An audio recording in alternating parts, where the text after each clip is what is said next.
Novo presidente nos Estados Unidos, o último giro eleitoral do Papo Democrático e a desoneração da Folha. Sejam bem-vindos a mais um Papo Democrático, seu compilado de política brasileira e norte-americana. Eu sou o Pedro Pitanga.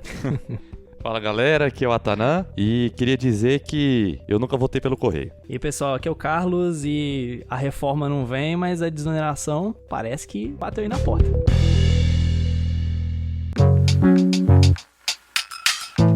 E pra gente começar com o primeiro Papo Democrático de novembro, nessa semana, infelizmente não vamos poder contar com a presença do nosso querido colega Vinícius, mas ele deixou um recado aí gravado pra gente, uma análise sobre a corrida eleitoral nos Estados Unidos. Fala pessoal, tudo bem? Aqui quem fala é o Vinícius e hoje eu não poderei gravar junto com os meninos por conta de um outro compromisso de trabalho, mas eu não poderia deixar de comentar com vocês sobre o assunto da semana, né, que foram as eleições americanas. Então eu decidi gravar esse áudio à parte. Acho que o primeiro ponto a destacar, né, foi a semana agitada envolvendo as eleições. Então as eleições ocorreram especificamente na terça-feira, mas desde terça a gente está nessa corrida de apuração dos votos, tanto dos votos que ocorreram no dia da eleição, quanto também nos votos que ocorreram nos dias antecedentes, tendo em vista que lá nos Estados Unidos é possível votar com antecedência, e isso provocou muita ansiedade, né? Não só para os cidadãos americanos, mas também para o restante do mundo, e em especial também para o mercado financeiro, que foi especulando sobre como seria, quem venceria a corrida, Joe Biden ou Donald Trump, ou como ficaria a corrida eleitoral nesse processo.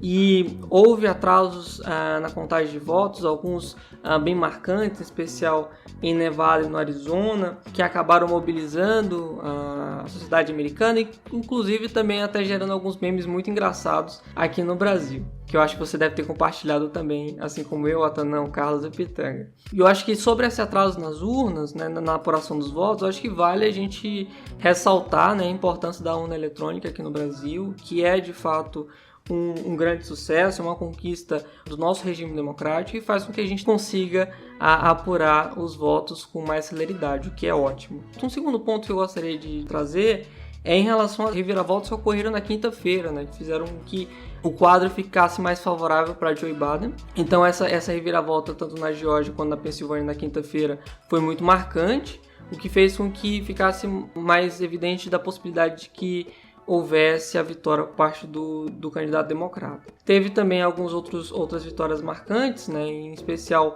no Cinturão da Ferrugem, que é chamado, o espaço onde estão os estados de Wisconsin, Michigan e também Illinois, né, que são estados que foram caracterizados historicamente pela produção industrial e que estavam tendo dificuldades em relação ao emprego. Então esses estados eles deram vitória para o Donald Trump na eleição de 2016 e que agora acabaram optando pela candidatura democrata de Joe Biden. E por fim, vale até ressaltar também em relação à disputa na Câmara e no Senado americano, né? Nos últimos dias, o Partido Democrata conseguiu novos assentos no Senado, que foi muito importante para eles, tendo em vista o fato de que eles estavam em minoria no último pleito, e na Câmara eles acabaram perdendo algumas cadeiras, mas continuam com maioria. Isso faz com que no futuro governo Joe Biden ele possa ter maioria tanto na Câmara quanto no Senado. E agora passando para os meus amigos, não me alongando tanto, tendo em vista que o áudio ficou muito longo, gostaria de saber mais ou menos o que vocês imaginam para as relações Brasil e Estados Unidos nesse novo momento, agora com essa transição a partir das eleições atuais. Essa interação com o Vini do passado, então aqui só para deixar um marcador temporal, a gente está fazendo essa gravação no dia 7, no sábado, né, às 15h35, para ser mais exato, já com o cenário de vitória de Joe Biden. Em termos de relação com o Brasil, é possível observar na mídia, né, uma supervalorização dos impactos dessa eleição para o cenário brasileiro, já que, em termos até de leitura de muitos aqui do podcast, o Carlos, eu sei que concordo com isso, e até mesmo o Pitanga, a gente já tem muitos problemas aqui, né? E não seria a manutenção do Trump ou a eleição do Biden que ia mudar muito esse cenário, em termos de mudanças positivas, né? Porque a gente tem de cenário político ou cenário econômico. Mas, de qualquer forma, acho que vale destacar que as relações das chancelarias elas já estão estabelecidas, né? São relações históricas independente do presidente que seja eleito, a relação Brasil-Estados Unidos vai ser uma das relações mais importantes para ambos os países, né? Então a gente tem na embaixada em Washington a embaixada mais importante do Brasil, e também para a chancelaria americana, os representantes em solo brasileiro têm muita relevância. Claro que se nem a relação Bolsonaro e Trump conseguiu destruir as relações diplomáticas entre esses dois países, não acredito que vai ser com o Biden que isso vai acontecer. Mas falando um pouco do que já foi apurado, até do que foi dito, tanto por Bolsonaro quanto por Biden, sobre a pauta de meio ambiente, o Biden propôs, inclusive, fundos, milionários para a preservação da Amazônia, por exemplo, e disse até mesmo que o Brasil poderia enfrentar sanções caso não parasse, ou conseguisse construir políticas públicas efetivas de preservação da Amazônia.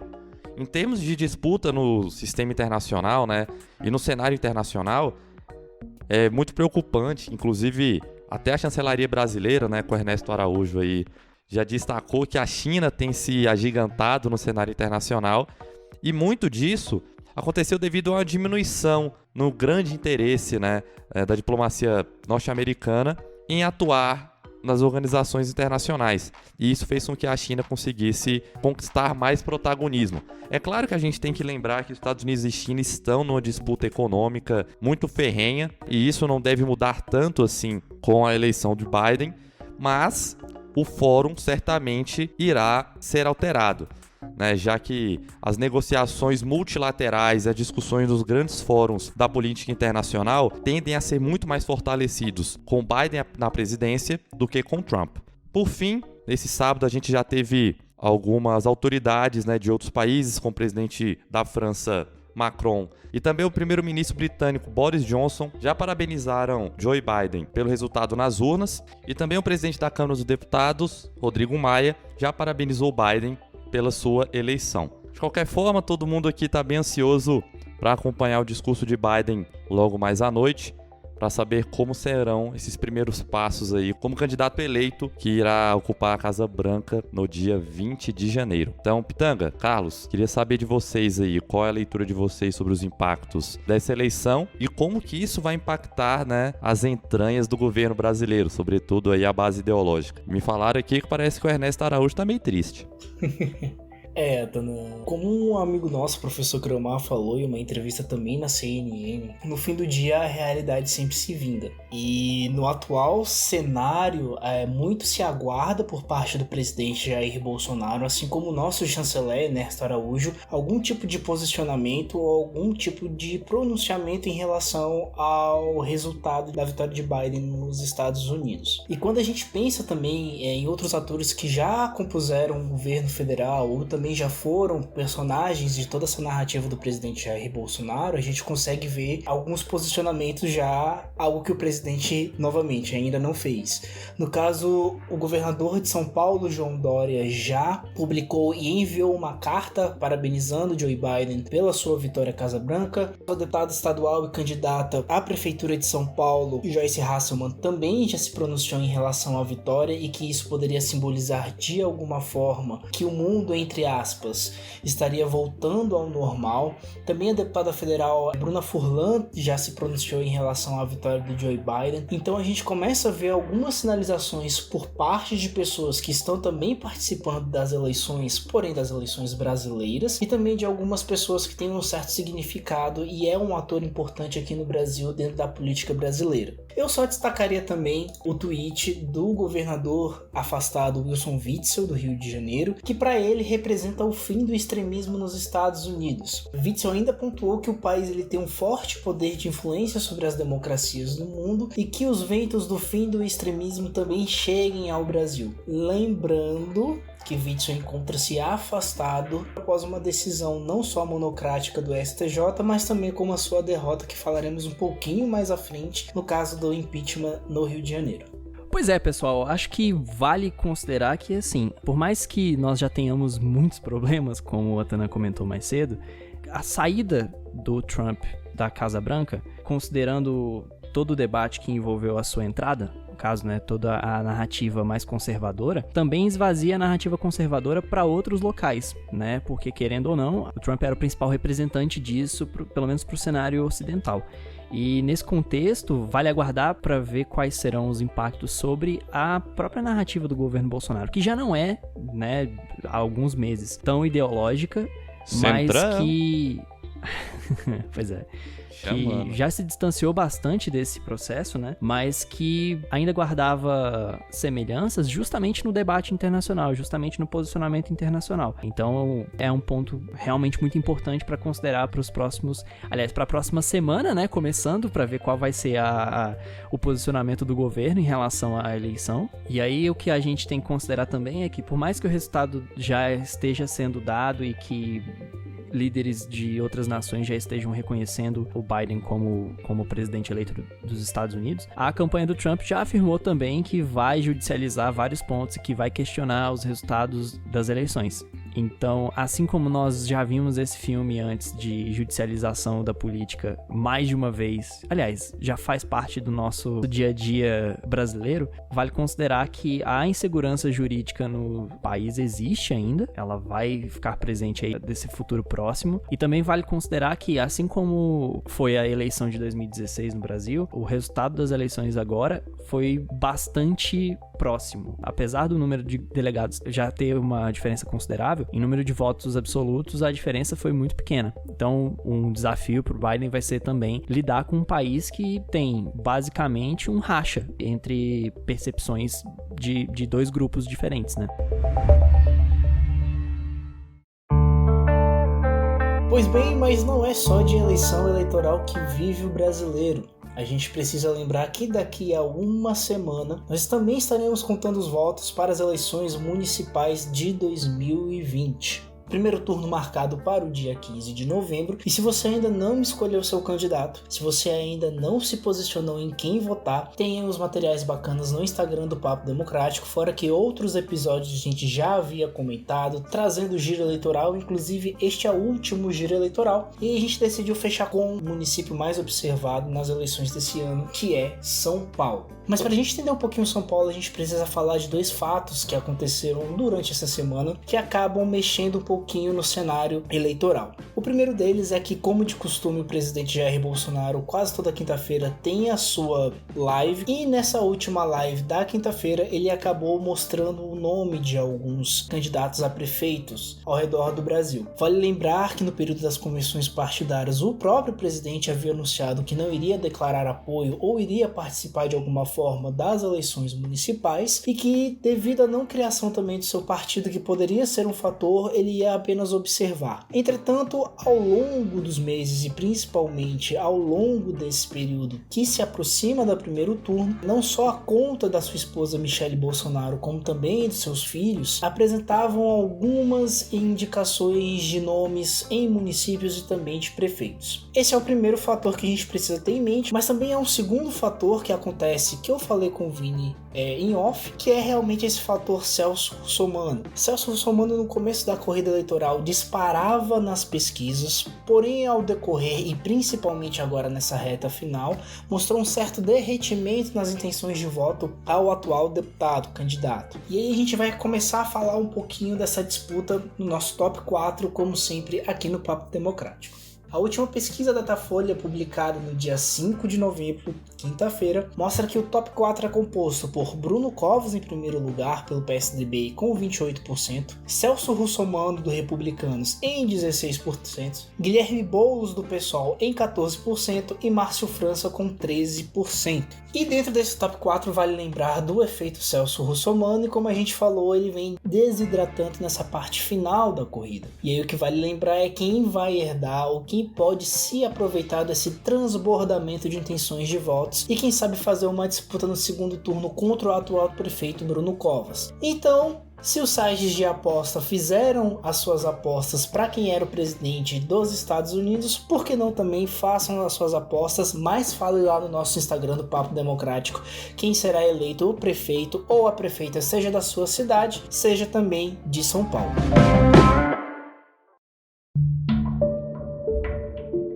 Mas saindo agora um pouquinho desse âmbito eleitoral, O estado do Amapá vem sofrendo com uma queda de energia pelo 5º dia seguinte. E aí, durante a gravação agora do Papo Democrático, alguns portais de notícias já falam que há um processo que está restabelecendo a energia no estado e que com isso, aos poucos, a projeção é que até no fim do final de semana a gente tenha 100% da energia restabelecida. Para quem não sabe, quase 90% da população do Amapá ficaram sem energia na última terça-feira, dia 3. Um incêndio atingiu a principal subestação do estado, que alimenta toda essa região, e aí não só houve falta de energia elétrica, mas também problemas com fornecimento de água potável, falhas em telecomunicações. Lembrando que toda a parte de abastecimento, tanto de supermercados como feiras e até mesmo peixarias da região, tiveram que jogar seus alimentos fora por má conservação. Além disso, algumas ações emergenciais e também a procura por geradores movidos a gasolina foram absurdas dentro do estado e que também acabou afetando o abastecimento de gasolina na região. Pois é, Pitanga, essa semana o presidente do Senado, do Davi Alcolumbre, inclusive não comandou todas as reuniões do Congresso, justamente porque voou pro seu estado para tentar, fazer alguma coisa considerando o apagão. Apesar disso, a semana foi bastante movimentada e nós tivemos coisas muito consideráveis pro cenário geral sendo aprovadas. O primeiro ponto é que nessa semana o Congresso derrubou o veto da presidência que impedia que a desoneração da folha para 17 setores específicos fosse mantida até dezembro de 2021. O argumento usado por esses setores para defender a queda do veto é justamente que eles concentram juntos 6 milhões de empregos para o país e que, se o veto não fosse derrubado, ao longo dos próximos meses, nós teríamos um derretimento desses postos de trabalho. Do outro lado, o Ministério da Economia não era a favor dessa matéria, considerando que, pelas suas contas, a desoneração vai custar para os cofres públicos entre 2020 e 2021 quase 10 bilhões de reais. Isso aí paga o quê? Paga quanto tempo de auxílio emergencial? Não paga um mês. Pois é, não paga um mês. A melhor parte é agora que a gente conta as coisas em auxílios emergenciais. Basicamente. É sensacional isso. Apesar disso, o veto foi pautado com o apoio do governo. O governo passou meses segurando as reuniões do Congresso, se articulando para que elas não acontecessem, justamente para tentar chegar em um argumento, chegar em um acordo que desse uma saída melhor para esse tema, né? O próprio líder do governo no Congresso, Eduardo Gomes, afirmou que essa medida não é fácil porque o governo entende que está legalmente abrindo mão de receita sem apontar de onde vai vir essa receita no futuro, mas entende, junto com o Congresso, que qualquer tipo de ação é melhor nesse momento do que deixar 6 milhões de brasileiros com possibilidade de desemprego em véspera de fim de ano e perto do fim do exercício fiscal. Nós temos alguns problemas que surgem disso, né? O primeiro é que o relatório de projeção da dívida pública, publicado há poucos dias, já indica uma previsão de 96% do PIB de dívida. E isso coloca muito mais pressão no governo para fazer o quê? Encontrar receitas alternativas que possam, estabilizar ali as contas no futuro. O ministro da Economia vinha falando que considerava uma desoneração para todos os setores sendo debatida dentro da reforma. Não aconteceu, mas o ponto negativo que vinha dessa desoneração aconteceu, que é colocar mais pressão para considerar impostos novos e outras alternativas. Outro ponto que nós precisamos comentar sobre essa semana é que foi aprovada a autonomia do Banco Central no Senado. O projeto vai agora para a Câmara, então ele vai ser debatido de novo, pontos podem ser alterados, mas o que a gente precisa tirar desse projeto aprovado agora é, ele estabelece mandatos específicos, mandatos de 4 anos para o presidente e para os diretores do Banco Central, que vão acontecer em períodos diferentes e não vão ser coincidentes com a eleição do presidente, então não teremos aquele claro argumento de que coisas foram alteradas na economia para reeleições, por exemplo. E também foram adicionadas algumas coisas dentro do mandato do Banco Central.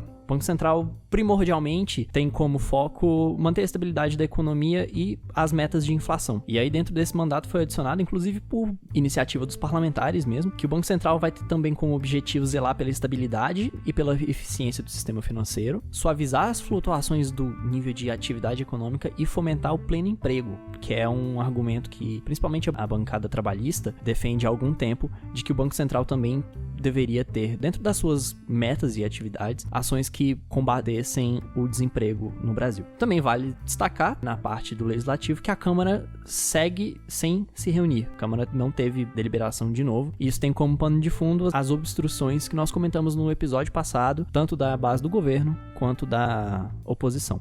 Carlinhos, mais uma semana sem deliberação na Câmara sobre a desoneração da folha, né? Os indicativos realmente é que o veto fosse derrubado, né? Já que o governo não conseguiu entregar nada muito mais interessante do que aquilo que já estava sendo proposto anteriormente. E para quem acreditava na tributária, aí fica aí aquele meu abraço fraterno.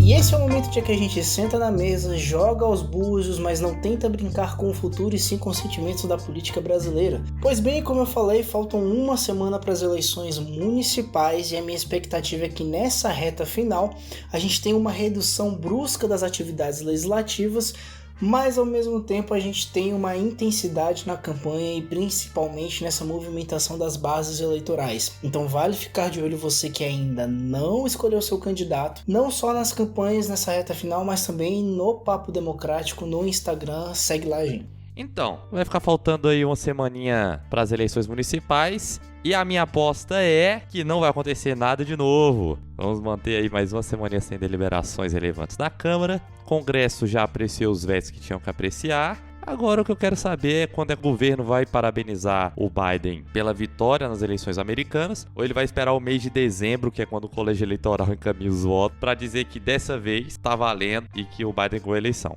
Ou se ele vai esperar mesmo o resultado da Suprema Corte. Mas isso aí deve vir, né, realmente junto com o Natal. Bem, pessoal, do meu lado, eu queria realmente ver se a Câmara ia resolver ter uma sessão assim, né? Só pra dar uma diferença aí, considerando que a gente tá parado de sessão tem um tempo. Até porque a autonomia do Banco Central tá na Câmara agora, e o Maia comentou também que não tem muita pressa em debater isso e que a reforma tributária seria mais importante. Então vejamos aí como ficam os debates pós-eleição, que chega aí essa semana, e como ficam as corridas pela presidência da Câmara, que tem tido seus impactos nas tramitações gerais.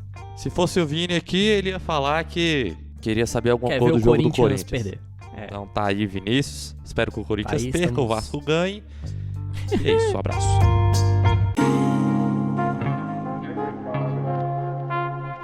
Pois bem, então chegamos ao final do primeiro episódio do Papo Democrático desse novembro de 2020. Se você nos escutou aqui, a gente deixa o nosso muito obrigado a cada um de vocês que tem dado essa força. Não esqueça que o Papo Democrático, além de estar nas principais plataformas de podcast do Brasil e do mundo, também está nas redes sociais, tanto no Instagram quanto no Twitter, e por lá você também encontra alguns materiais que a gente fez exclusivamente para essas plataformas. Mas também não esqueça de compartilhar o Papo Democrático para os seus familiares, amigos, contatinhos e também o tio que passa com o trio elétrico de manhã aí no seu bairro. E a gente se vê já na próxima semana. Muito obrigado para nossa coordenadora de comunicação, Beatriz Queiroz, e também a nossa designer, Bruno Schiavocello. Esse é o Papo Democrático. Até mais. Valeu, galera! Que o John Biden escute esse episódio e a Kamala Harris diga que a gente acertou. Valeu!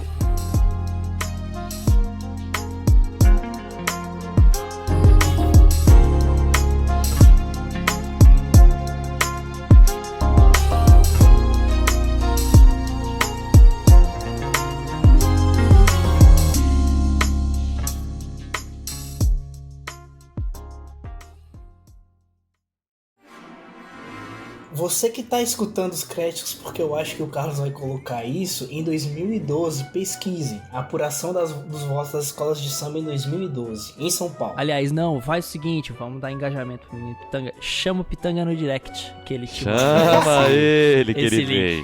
Já congratularam Joe Biden, caralho, Vini, eu te odeio. Repete, porque eu não vou conseguir cortar não, essa sim, parte. sim. Já congratularam John Biden. John. Jumbada. Aí é foda. João Bidu. João Bino. Já congratularam João. João. Novo trava-língua do Papo Democrático. Congratularam Joe Biden. E pra quem acreditava na tributária, aí fica aí aquele meu abraço fraterno. Abraço fraterno, né? Tipo, Fraterno. um beijo na sua alma e um dedo no Se pá.